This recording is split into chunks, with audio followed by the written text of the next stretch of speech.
Shalom saudaraku, subscriber dan pemerhati kanal YouTube Bahtera Kasih dari Yesus di Gresik.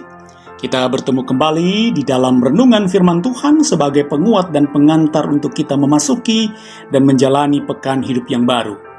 Dan adapun bacaan firman Tuhan saat ini terdapat dalam kitab Kudus Perjanjian Lama, yaitu Pengkhotbah 8 ayat 14 sampai dengan 17. Kitab Pengkhotbah pasal 8 ayat 14 sampai dengan 17. Dan berdasarkan perikop ini saudara, saya tarik satu judul renungan, yaitu hidup itu jangan pasif tapi aktif di dalam Tuhan. Hidup itu jangan pasif tapi aktif di dalam Tuhan. Nah, sebelum kita membuka dan membaca ayat-ayat firman Tuhan kita saat ini sambil mendengarkan uraian renungannya, saya mengajak saudara untuk berdoa. Mari berdoa saudara. Ya Bapa, Allah kami di dalam Yesus Kristus, Putra Allah Juru Selamat hidup kami. Dengan rendah hati kami mohon, diamkanlah semua suara yang ada dalam hati kami, agar kami hanya mendengarkan suara-Mu melalui firman Tuhan saat ini. Dan tuntunlah kami dengan kuasa Roh Kudus-Mu, agar kami bisa mengerti, memahami, dan melakukan kehendak firman-Mu. Amin. Nah saudaraku, silakan saudara buka Alkitab saudara dari kitab Pengkhotbah pasal 8 tadi, ayat 14 sampai dengan 17. Silakan saudara baca sambil mendengarkan uraian renungannya sebagai berikut. Nah, saudara-saudaraku, umat Tuhan, ada salah seorang ahli sosiologi dari Universitas Maryland di College Park, Amerika Serikat, yang bernama John Robinson. Mr. John Robinson ini pernah mengadakan suatu penelitian tentang kebahagiaan hidup. Bagaimana memperoleh kebahagiaan hidup. Dia meneliti 30.000 orang dewasa saudara di Amerika Serikat sejak tahun 1975 sampai dengan tahun 2006 tentang bagaimana menikmati hidup bahagia. Hasilnya ternyata orang yang bahagia ternyata adalah orang-orang yang aktif, orang yang tidak pasif. Dan salah satu tindakan aktif orang-orang yang dia teliti pada saat itu adalah orang-orang tersebut gemar membaca. Sehingga mereka senantiasa menghabisi hari-hari hidup mereka tidak hanya pasif saja, tapi melakukan ini dan itu termasuk membaca. Dan mereka bahagia. Sebaliknya, orang yang tidak bahagia hanya menghabiskan waktu banyak mereka, hanya diam atau pasif, hanya pasif saja, seperti menonton televisi dan sebagainya, tidak melakukan apa-apa. Akibatnya, orang-orang yang pasif ini, mereka jarang melakukan kegiatan-kegiatan yang lain yang bermanfaat, karena setiap hari mereka hanya pasif saja. Mereka tidak melakukan hal-hal yang lain, mereka tidak aktif berbuat, seperti mereka tidak menghadiri berbagai macam pertemuan, atau seperti mereka malas berolahraga dan sebagainya. Jadi, saudara-saudaraku yang Tuhan Yesus kasihi, kesimpulan dari penelitian John Robinson ini adalah apabila kita ingin bahagia, kuncinya bukan hanya duduk pasif menjadi penonton, melainkan harus secara aktif menikmati hidup. Bukan hanya pasif. Menjalani hidup ini bukan secara pasif, tetapi juga secara aktif. Apapun konsekuensi hidup ini, jalani hidup secara aktif. Nah, saudaraku, rupanya hal senada pernah diutarakan oleh Raja Salomo hampir kurang lebih 3.000 tahun yang lalu. Ternyata Salomo pun menyarankan hal yang sama. Saran Salomo adalah orang-orang hidup di dunia ini, umat manusia ini, pasti mengalami berbagai macam kondisi, termasuk permasalahan.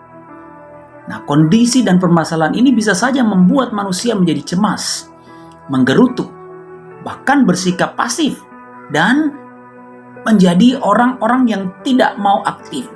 Kondisi kesusahan, kondisi pergumulan, kondisi tantangan dan masalah bisa saja membuat orang-orang menjadi pasif, tidak mau lagi melakukan hal-hal yang aktif dalam hidup ini.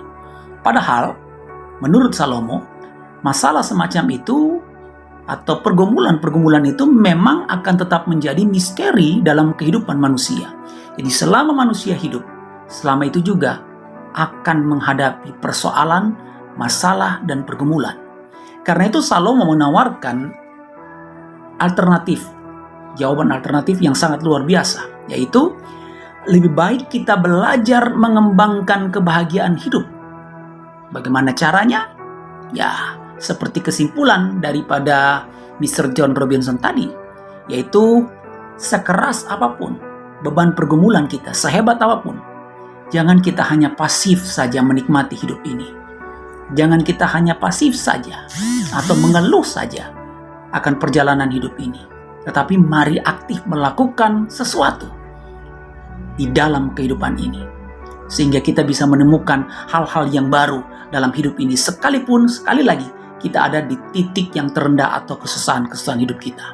Dalam artian begini, saudara-saudara, kalau saudara dan saya hanya berdiam diri menghadapi kerasnya tantangan, menghadapi pergumulan-pergumulan hidup, lalu hanya mengeluh, hanya menggerutu, maka saudara dan saya setiap hari akan kehilangan kesempatan untuk menikmati hari-hari hidup. Bukan begitu, saudara? Karena kerjaan kita setiap hari hanya duduk diam, kemudian mengeluh, menggerutu, tidak ada faedah sama sekali. Kita tidak bisa menikmati hari-hari hidup kita. Paling tidak, sekalipun hidup kita sedang sangat susah, ada di titik yang paling susah sekalipun, saudara dan saya masih bisa bersyukur. Itu pendapat saya. Kenapa begitu, Pak Pendeta? Sekalipun hidup saudara dan saya ada di titik yang terendah, sangat menyusahkan, saudara dan saya masih bisa bersyukur. Karena apa? Karena Tuhan terkadang hanya mengizinkan pergumulan. Saudara catat baik. Karena Tuhan terkadang hanya mengizinkan pergumulan, kesusahan terjadi dalam hidup kita. Tapi, saudara harus ingat, Tuhan tidak membiarkan pergumulan dan kesusahan itu merampas nyawa saudara, merampas kehidupan saudara. Inilah yang seharusnya saudara dan saya syukuri. Ya. Artinya, jika saudara dan saya dengan sungguh-sungguh, dengan nafas hidup yang Tuhan berikan kepada kita, sekalipun hidup kita ada dilanda berbagai macam kesusahan dan pergumulan, saudara dengan nafas hidup, saudara tetap aktif, saudara dan saya tetap aktif berbuat, melakukan ini dan itu, saya yakin saudara dan saya pasti bisa merasakan kesegaran, ada kekuatan yang baru yang akan memulihkan keadaan kita. Dan akhirnya, saudara dan saya pun akan bisa menikmati hari-hari hidup. Saudara dan saya tidak akan pernah didikte oleh keadaan.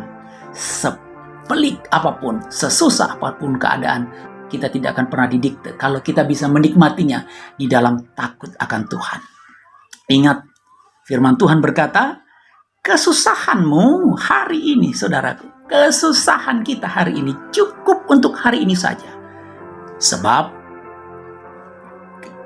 Dia mempunyai kesusahan di hari esok. Kesusahan hari esok ada tersendiri lagi. Jadi hari ini kesusahan cukup untuk hari ini saja. Sebab besok punya kesusahannya sendiri. Dan yakinilah saudara, bahwa sekalipun besok punya kesusahan sendiri, Tuhan tidak akan meninggalkan kita. Dia akan tetap menopang saudara dan saya. Jadi mari tetap aktif dalam menjalani kehidupan ini. Jangan pasif. Jangan hanya diam, menggerutu dan mengeluh. Tuhan pasti menopang kita. Amin. Mari kita berdoa, saudara. Ya Tuhan Yesus, Adonai Elohim yang bertata dalam kerajaan sorga, kami bersyukur atas kuasa firman-Mu saat ini yang begitu memberkati kami. Bahkan menegur kami yang memang masih sering kali hanya terpaku dan diam di tengah-tengah pergumulan-pergumulan hidup kami, yang akhirnya berujung pada sungut-sungut. Kami pun menggerutu, bahkan putus asa, bahkan lalu menghujat Tuhan. Ampunilah kami ya Bapa. Dan saat ini dengan penuh iman percaya kepadamu, kami mohon, tetaplah menopang kami sebagai pasangan suami istri ya Tuhan. Khususnya dalam tanggung jawab kami sebagai orang tua Kristiani. Agar kami di dalam menjalani hidup ini, sekeras apapun pergumulan hidup yang kami hadapi sebagai orang tua, kami tetap aktif menjadi saluran teladan-teladan yang baik bagi anak-anak kami. Lalu topanglah kami dalam keberadaan kami sebagai anak-anak, agar kami pun selalu aktif dalam hidup kami, di dalam kuasa dan kehendak-Mu. Ketika kami hadir sebagai pelajar, sebagai mahasiswa, topang kami untuk senantiasa aktif berbuat, melakukan segala sesuatu untuk menggapai cita-cita kami tentunya sesuatu yang berkenan kepadamu. Juga kami mohon, jauhkanlah anak cucu kami dari penderitaan, dari sakit penyakit, dan biarlah anak-anak dan cucu-cucu kami dan orang yang kami kasihi dalam kehidupan kami tetap bertumbuh di dalam kesehatan yang berasal daripadamu saja, ya Yesus, Adonai Rapah kami.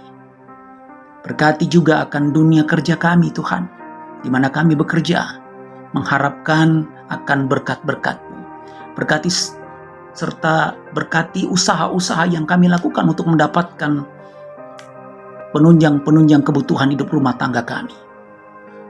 Sebagai anak-anak kami berdoa, sayangi dan jaga orang tua kami di hari tua mereka. Lalu biarkan kami juga berkata kepadamu, jangan kami hanya terpaku pada pergumulan sakit penyakit kami. Dan biarlah dengan nafas hidup yang Tuhan berikan kepada kami tetap bersemangat untuk berobat, untuk berusaha agar kami sembuh. Dan kami yakin Engkau Adonai Rapah kami. Engkau sudah dan telah menyembuhkan penyakit kami. Terima kasih Tuhan. Jauhkanlah keluarga kami dari virus yang mengganas saat ini, dan tetaplah menyertai akan semua gereja-gereja-Mu di seluruh muka bumi ini. Dan semua hamba-hamba Tuhan yang berpelayanan, kendalikan mereka di dalam kuasa-Mu dan topang mereka. Berkati bangsa dan negara kami, para pemimpin-pemimpin kami, mulai dari presiden, wakil presiden, menteri dan juga pemimpin-pemimpin di tingkat pusat sampai di tingkat-tingkat daerah. Tuhan sertai dan berkati. Izinkan kami tetap yakin bahwa Engkau Tuhan Yesus akan tetap beserta kami di dalam pekan kehidupan yang baru saat ini. Dan biarkan kami pun menjadi saluran kasih-Mu di dalam tangan kuasa-Mu. Ampunilah dosa kami dan dengarkanlah doa kami. Haleluya. Amin. Nah, saudaraku, saya Pendeta Hendra Doris, Sarjana Teologia, dan tim Bahtera Kasih dari Yesus di Gresik mengucapkan selamat bergumul juang dan Tuhan sayang kita semua. Shalom.